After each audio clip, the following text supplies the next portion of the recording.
चलिए अब आगे बढ़ते हैं। मैं आमंत्रित करना चाहूंगी संदीप दंडवते जी को, चीफ टाउन प्लानर राजस्थान। जोरदार तालियों के साथ उनका स्वागत कीजिए, क्योंकि जब हम बेहतर करने की कोशिश करते हैं तो उसके लिए टाउन प्लानिंग बहुत ज़रूरी है।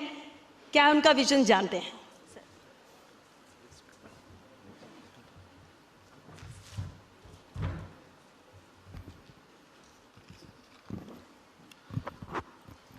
माननीय विधायक महोदय रफीक खान साहब, पवन अरोड़ा साहब CEO first India, JDC ma'am, housing board commissioner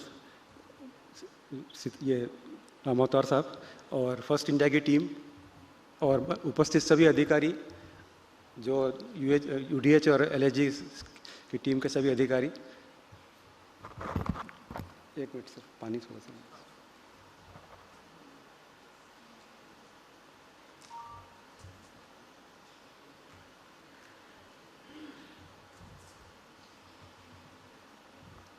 आज सुबह से ही सभी अर्बन डेवलपमेंट की बात चल रही है और आज अपन जब डिस्कस कर रहे थे कि लिवेबल एंड लवेबल सिटीज़ की बात कर रहे हैं, तो उसके लिए उसमें एक प्लान डेवलपमेंट का एक अपना एक अलग इंपॉर्टेंस है प्लान डेवलपमेंट की, और उसमें नगर नियोजन विभाग की भी अपनी एक भूमिका रहती है। नगर नियोजन विभाग में मास्टर प्लान जो मेन फंक्शन है, जो मास्टर प्लान तैयार करने का फंक्शन होता है।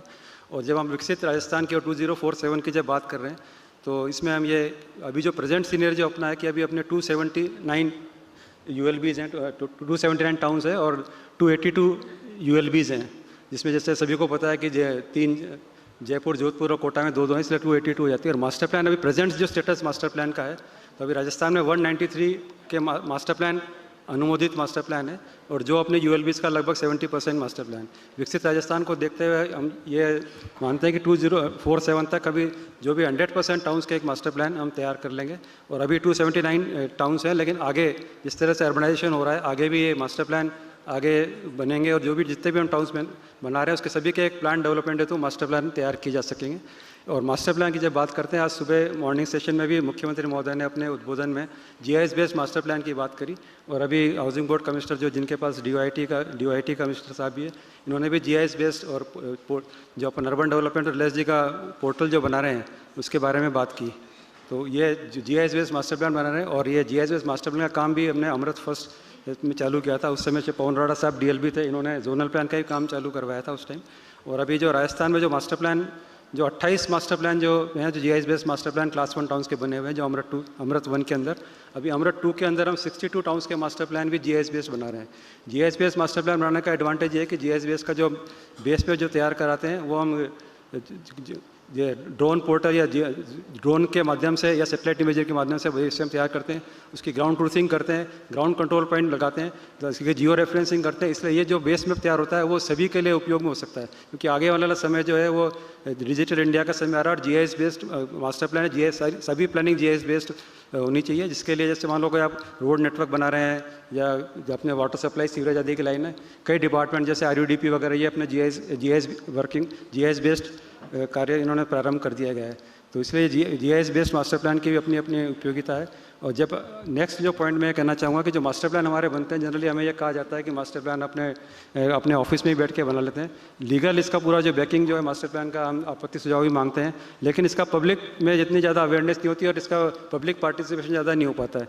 तो आगे वाला टाइम में पब्लिक पार्टिसिपेशन किस तरह से बढ़ेगा, इस पर भी हमें विचार करने की आवश्यकता है कि अधिक से अधिक पब्लिक इसमें मास्टर प्लान बनाने के इसमें अपने जो महत्वपूर्ण सुझाव है मास्टर प्लान बनाने के लिए अपने सुझाव प्रस्तुत करें।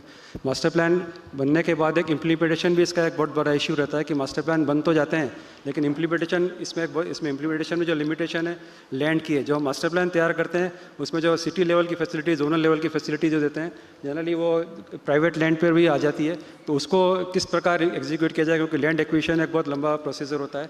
तो उसके लिए राजस्थान में एक लैंड पूलिंग एक्ट 2016 बना था और 2020 में रूल्स बने थे। तो जो फैसिलिटीज़ के इम्प्लीमेंट करने के लिए लैंड पूलिंग स्कीम का एक प्रोग्राम पिछले साल रिफॉर्म्स में लैंड पूलिंग स्कीम को उसको मैंडेटरी रिफॉर्म्स किया गया था। और राजस्थान की जयपुर में पहले एक पायलट प्रोजेक्ट जयपुर का एक पायलट प्रोजेक्ट है, उसमें ड्राफ्ट नोटिफाई कर लिया गया है। उसके लिए मैं JDC मैम को स्पेशल धन्यवाद देना चाहूँगा, क्योंकि अब हम दिल्ली में कई कॉन्फ्रेंस अटेंड करने जाते हैं तो और स्टेट्स लैंड पूलिंग स्कीम में काफ़ी काम कर रहे हैं और राजस्थान का काम अभी नहीं हो पाता। तो हमसे पूछते थे कि आपका एक्ट 16 में बन गया और रूल्स 20 में बन गए, अभी तक आप लैंड पूलिंग स्कीम पे काम क्यों नहीं कर रहे हैं। इसलिए जो राजस्थान की जो पहली लैंड पूलिंग स्कीम जो बनी है वो ये पायलट प्रोजेक्ट है और वो आगे जो मास्टर प्लान की जो प्रपोजल जो फैसिलिटीज़ जो हम प्रोवाइड करते हैं वो फैसिलिटीज़ वगैरह सारी इसके लैंड पूलिंग स्कीम के माध्यम से एग्जीक्यूट हो जाती है। और इसलिए प्रॉपर इम्प्लीमेंटेशन के लिए लैंड पूलिंग स्कीम का एक अपना महत्वपूर्ण रोल है। अभी पायलट पे हमने जयपुर जैसे लिया, तो बाकी और राजस्थान आगे जो 2047 की हम बात करते हैं, बाकी सभी शहरों में हम लैंड पूलिंग स्कीम के माध्यम से जो फैसिलिटीज़ वगैरह इंप्रूव कर सकते हैं। और इसके अलावा जब भी हम जैसे सारी शहरों के डेवलपमेंट की बात कर रहे हैं, लेकिन जैसे राजस्थान की कनेक्टिविटी आदि इंप्रूव हुई है, तो एक रीजनल प्लानिंग का भी एक अपना एक महत्व है। जैसे अभी राजस्थान में केवल एनसीआर रीजन का ही प्लान तैयार है, बाकी रीजनल प्लान अभी कई जगह के तैयार नहीं है। और जब अभी समय की आवश्यकता है कि हमें रीजन को भी डेवलप करना चाहिए। इसके लिए बजट घोषणा में Rajasthan regional and urban planning act जो बनाने के लिए इसका एक बिल का ड्राफ्ट तैयार किया है, जिसमें आपत्ति सुझाव मांग करके उसके जो रिवाइज ड्राफ्ट हमने लॉ डिपार्टमेंट के लिए एग्जामिनेशन के लिए भेजा गया है। तो इसका जो इसका जो रूल्स जो ये बनाया गया है, इसका जो बेसिक जो है अभी जो मास्टर प्लान हम बना रहे हैं वो जेडीए एक्ट में, यूआई एक्ट या म्यूनसिपल एक्ट में अलग अलग प्रावधान है, लेकिन राजस्थान रीजनल प्लानिंग एक्ट जो बनेगा तो इसमें सभी मास्टर प्लान इस एक्ट के तहत बन जाएंगे। और इसमें एक और एडवांटेज है कि रीजनल प्लान में कोई एडमिनिस्ट्रेटिव बाउंड्रीज नहीं रहेगी किसी भी तरह के। जैसे इकोनॉमिक रीजन है, टूरिस्ट सर्किट का रीजनल है, रीजन बना के इसका रीजनल प्लान बनाया जा सकता है। अभी कोई न्यू टाउन्स बनाना हो या कोई स्पेशल एरिया प्लान बनाना हो तो इसका हमने इसमें इस एक्ट में एक प्रोविज़न है, तो उसके आधार पर यह प्लान बनाया जा सकता है। सेकंड चीज़ है कि मास्टर प्लान इम्प्लीमेंटेशन के लिए भी कोई फंड की बात नहीं होती है। मास्टर प्लान को ये मानते हैं कि एक केवल एक डॉक्यूमेंट है, जबकि इसके लिए फंड अवेलेबल होता है। अभी भी किसी भी लोकल बॉडीज़ वगैरह में इसका बजट प्रोविज़न नहीं होता है, तो आगे वाले समय में इसका अगर बजट प्रोविज़न रखे, इसमें एक्ट में भी फंड जनरेट करने का इसमें प्रावधान रखा गया है कि मास्टर प्लान के लिए पृथक से फंड हो। एक मॉनिटरिंग कमेटी या इस तरह से कोई इम्प्लीमेंटिंग कमेटी हो, जैसे अथॉरिटीज़ वगैरह में ट्रैफिक कंट्रोल बोर्ड बना हुआ है, जैसे मास्टर प्लान इम्प्लीमेंटेशन करने के लिए मास्टर प्लान इम्प्लीमेंटेशन है मॉनिटरिंग कमेटी बनाई जा सकती है, जिससे मास्टर प्लान के जो प्रपोजल दिए हुए हैं वो उसको इम्प्लीमेंट करने में सुविधा हो और डे टू डे उसकी मॉनिटरिंग हो जाए। और इसी तरह जो मास्टर प्लान अभी हम जो बना रहे हैं, बेसिकली जो हमारा मास्टर प्लान अभी जो हम कह रहे हैं कि वो जनरली लैंड यूज़ आधारित है, कि हम मास्टर प्लान में कहाँ रेजिडेंशियल रहेगा, क्या किस चीज़ें रहेंगी, उस बारे में ही बात करते हैं। तो इसलिए लेकिन मास्टर प्लान में जो अभी अर्बन रिफॉर्म्स जो गवर्नमेंट ऑफ इंडिया के लास्ट ईयर भी आए थे, तो उसमें मास्टर प्लान में कोई एसेंशियल कंपोनेंट ऐड करने की बात है जिस पे भी काम करने की आवश्यकता है। तो उसमें सबसे पहला कंपोनेंट ये है कि सीएमपी, जैसे जेडीसी में हमने ये बात की, कंप्रिहेंसिव मोबिलिटी प्लान को भी मास्टर प्लान का पार्ट बनाना चाहिए। जिसमें सेकंड जो इसमें अब जैसे कि इकोनॉमिक प्लान, मास्टर प्लान केवल लैंड यूज़ बेस्ड नहीं हो, उसमें इकोनॉमिक प्लान भी इसमें मास्टर प्लान के साथ जुड़े, कि वहाँ पे किसी भी शहर में रोज़गार की क्या संभावना हो सकती है, क्या इकोनॉमिक ग्रोथ हो सकती है।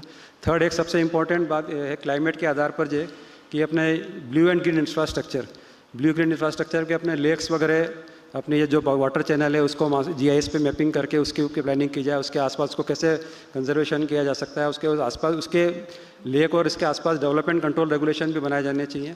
इसी तरह सिटी फॉरेस्ट की बात करी, मैडम ने भी कहा कि सिटी फॉरेस्ट जेडीए के मास्टर प्लान में रखे हैं।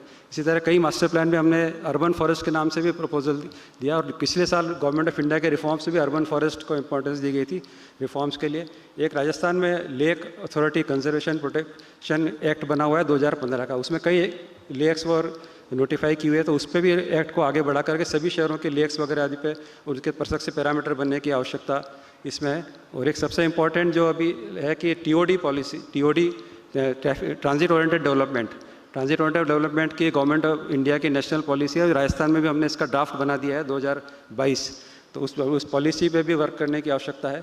और ये 2047 का जब हम विज़न लेकर चल रहे हैं तो उसमें लोकल एरिया प्लान और टाउन प्लानिंग स्कीम्स पे काम करने की आवश्यकता है। और मैं अंत में पवन अरोड़ा साहब का धन्यवाद देना चाहूँगा कि जिन्होंने मुझे इस पर अपने विचार रखने का मौका दिया। Thank you very much.